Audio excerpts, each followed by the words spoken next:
पृथ्वी के हर कोने में आज के समय में हम किसी ना किसी रूप में जीवन को देखते हैं। लेकिन आज से दोस्तों 5 बिलियन साल पहले कुछ नजारा अलग ही हुआ करता था। ये एक ऐसा समय था जब अर्थ अपने फॉर्मेशन फेज में था। दोस्तों आज नदी, पहाड़ और लैंडस्केप का जो हम लुत्फ उठा रहे हैं, उस दौर में ऐसा कुछ भी नहीं था। धरती पर पनप रहे सबसे पहले माइक्रोब्स जो लाइफ है, उसकी कहानी तो हम सब ने कई बार सुनी है। लेकिन आज के इस वीडियो में आपको वो लाइफ से पहले पृथ्वी फॉर्म कैसे हुई, किस तरीके से शुरुआत हुई इस पृथ्वी की, इसके बारे में हम पूरी जानकारी आपको शुरू से बताने वाले हैं। ऐसी ही जानकारी पाते रहने के लिए हमारे चैनल को सब्सक्राइब करके बेल आइकन जरूर से दबा दें। आइए शुरू करते हैं और आपको बताते हैं कि आखिर इस पृथ्वी की और पृथ्वी में जीवन की उत्पत्ति कैसे हुई, जानवरों का विकास कैसे हुआ। सबसे पहला जानवर माइक्रोब्स था या फिर डायनासोर? डायनासोर कब दिखाई दिए और वो कहां से आए? ये सारे ही सवालों का जवाब आज के वीडियो में हम आपको बहुत ही डिटेल में समझाने वाले हैं और आपको ले चलने वाले हैं वो दुनिया में जो 5 बिलियन साल पहले पृथ्वी की जगह पर हुआ करती थी।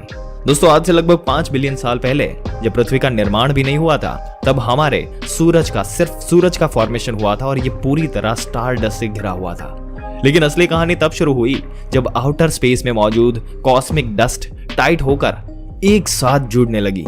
और दोस्तों ये प्रोसेस काफी लंबे समय तक चली, लेकिन इस प्रक्रिया ने जो आज के हमारे प्लैनेट्स हैं, इनको फॉर्म करने में एक बहुत ही बड़ी भूमिका निभाई। ग्रेविटी ने इन स्टोन्स को कई मिलियन सालों तक खींचा, जिसकी वजह से पृथ्वी एक बॉल के शेप में आ गई। लेकिन अब भी पृथ्वी अपने असली स्वरूप में नहीं बनी थी। इसे अभी भी कई सारी प्रोसेस से होकर गुजरना बाकी था। वो केवल अभी एक गर्म गोला था जिसका तापमान 1200 डिग्री सेल्सियस से भी ज्यादा था। ये वो समय हुआ करता था जब पृथ्वी कार्बन डाइऑक्साइड और नाइट्रोजन के गुब्बारे से भरी हुई थी।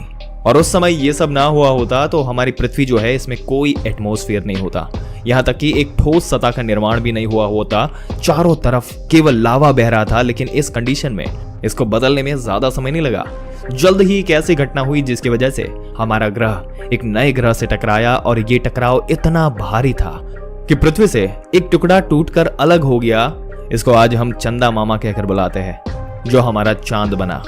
भले ही दोस्तों आज चांद पृथ्वी से काफी दूर है, लेकिन अपने शुरुआती दौर में हमारा चांद पृथ्वी के काफी करीब रोटेट करता था और समय के साथ दूरी यहाँ पर बढ़ती चली गई।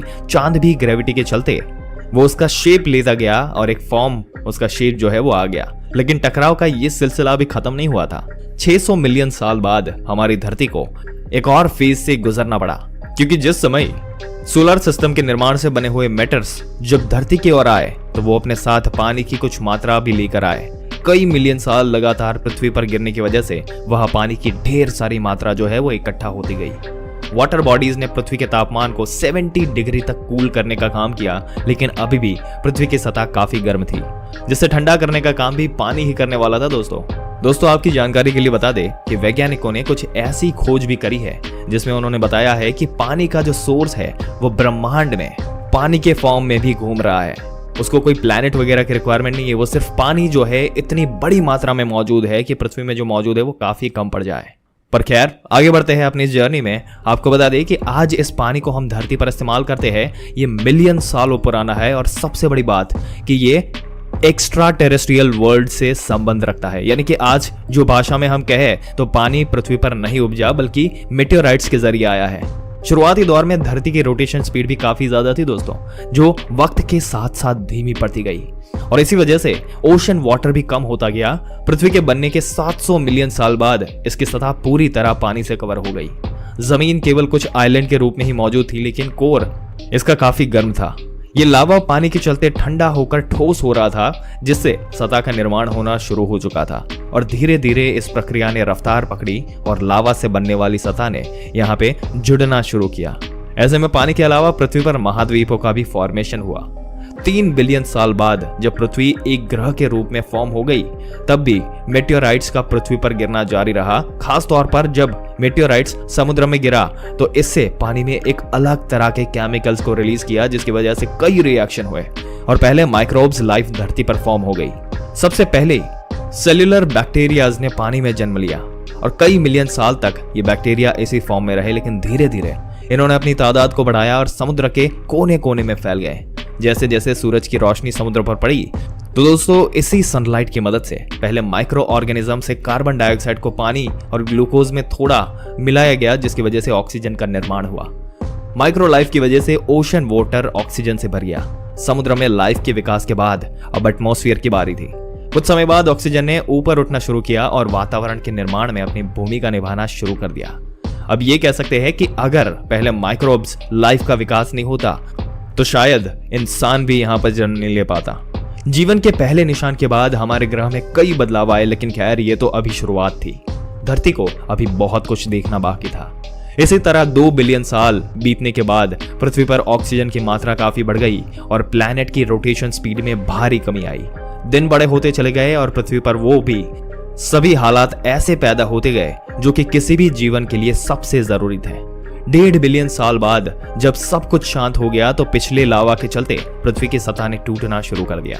शुरुआती दौर में जमीन पूरी तरह से एक दूसरे से जुड़ी हुई थी, लेकिन लावा के चलते प्लैनेट्स में मूवमेंट स्टार्ट हुई, जिसकी वजह से सभी चट्टानें टूटकर अलग अलग महाद्वीपों का निर्माण इन्होंने शुरू कर दिया। जहां एक तरफ सभी महाद्वीप एक दूसरे से अलग होने लगे, वही वॉल्केनिक एरप्शन के चलते कार्बन डाइऑक्साइड भी प्रोड्यूस हुई। कुछ समय बाद धीरे धीरे पृथ्वी का तापमान 50 डिग्री सेल्सियस तक नीचे गिर गया। नॉर्थ और साउथ पोल में बर्फ की गिरने का सिलसिला शुरू हो गया और धीरे धीरे यहाँ पर बर्फ जमने लगी। बस इतना ज्यादा बर्फ था वहां पर कि स्पेस से पृथ्वी सफेद दिखाई देने लगी। सूरज से आने वाली गर्म जो किरणें हैं वो भी सफेद बर्फ के चलते वापस आउटर स्पेस में रिफ्लेक्ट होने लगी। लेकिन ये स्नोज हमेशा के लिए धरती पर नहीं पनपने वाली थी।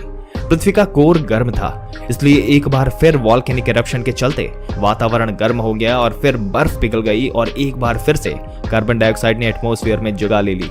बर्फ के पिघलने से सनलाइट और इसमें केमिकल रिएक्शन शुरू हुआ, जिसकी वजह से वातावरण में ऑक्सीजन की मात्रा बढ़ गई। कई साल तक ये घटना इसी तरह साइकिल में चलती रही और ऐसे में मिलियन साल बाद पृथ्वी का तापमान एक एवरेज लेवल तक जा पहुंचा जो इंसानों के रहने के लिए बिल्कुल परफेक्ट हो गया। लेकिन दोस्तों यहाँ पर भी ये हुआ कि जो इस स्नो में डेवलप होने वाले जो बैक्टीरिया हैं, इन सबको मरना पड़ा। केवल वही जिंदा रह पाए जो 540 मिलियन साल से डीप ओशन में रहते थे और ये सभी बैक्टीरिया समय के साथ साथ कई पड़ाव पर इवॉल्व हुए। पानी में ऑक्सीजन लेवल बढ़ने के साथ ही अर्थ के वो स्केलेटन का भी विकास हुआ। और दोस्तों यहाँ पर पानी में जीवन का विकास होना शुरू हो चुका था। हालांकि जमीन अभी भी खाली थी, लेकिन पानी के नीचे एक ऐसी दुनिया का डेवलपमेंट शुरू हो चुका था जो इससे पहले पृथ्वी पर कभी भी नहीं बनती थी। पानी के अंदर पहले इंसेक्ट और उसके साथ प्रेडेटर्स का डेवलपमेंट हुआ, जिन्होंने अपने भोजन के रूप में ट्राइलोबाइट्स को खाना शुरू किया। जीवों के साथ साथ महासागरों में भी पेड़ पौधों ने अपनी एक जगह बनानी शुरू कर दी। प्लांट्स और एनिमल की कम से कम 10,000 प्रजातियां अस्तित्व में आ गई थी पानी के अंदर और एक सुंदर मरीन वर्ल्ड का निर्माण हो रहा था। वही हमारी सतह अभी भी बंजर थी दोस्तों। इसका सबसे बड़ा रीजन सूरज की किरणों से पैदा होने वाली रेडिएशन से था, लेकिन जल्द ही समुद्र से निकलने वाली ऑक्सीजन ने रेडिएशन के साथ रिफ्लेक्ट करना शुरू किया, जिसकी वजह से ओजोन लेयर का निर्माण शुरू हुआ और इस गैस ने धीरे धीरे पूरे पृथ्वी को कवर कर लिया, जिसकी वजह से सूरज से आने वाली हार्मफुल रेडिएशन ओजोन लेयर के अंदर नहीं आ पाई और वक्त के साथ साथ ओजोन काफी मोटा होता चला गया, जिससे 375 मिलियन साल पहले पृथ्वी की सतह पर पहले पौधों ने पनपना शुरू किया और ऐसे में एक ग्रीन एनवायरनमेंट का डेवलपमेंट हुआ। इस प्रक्रिया ने पूरा होने में काफी समय लगाया, लेकिन हरे भरे वातावरण के विकास के साथ साथ समुद्र में मछलियां भी पनपने लगी और इन मछलियों के जैसे धीरे धीरे फिर ये इवॉल्व होते गए, जिससे ये पानी से बाहर आकर जमीन में रहने लगी। और दोस्तों इसी तरीके से जीवन की शुरुआत यहाँ पर होना शुरू हो गई। लेकिन वो मछली ही थी जिसने 15 मिलियन साल पहले समुद्र छोड़कर जमीन पर घर बसाया और धीरे धीरे इनके एवोल्यूशन ने कई जानवरों का डेवलपमेंट किया। दोस्तों आपके क्या विचार है जो अर्थ का एवोल्यूशन हुआ और उसके अंदर जिस तरीके से मानव जाति जो है वो आगे बढ़ी? अभी तक तो हमने यहाँ तक कवर किया है, बट अगर आपको ये वीडियो अच्छा लगा, इस वीडियो से कुछ जानकारी मिली हो तो हमें कमेंट करके जरूर से बताइएगा पार्ट 2, तो हम आपके लिए लेकर आएंगे इसका पार्ट 2। ऐसी ही जानकारी पाते रहने के लिए हमारी चैनल को सब्सक्राइब करके बेल आइकन जरूर से दबा दें। मिलते हैं एक और दिलचस्प वीडियो में एक और दिलचस्प जानकारी के साथ।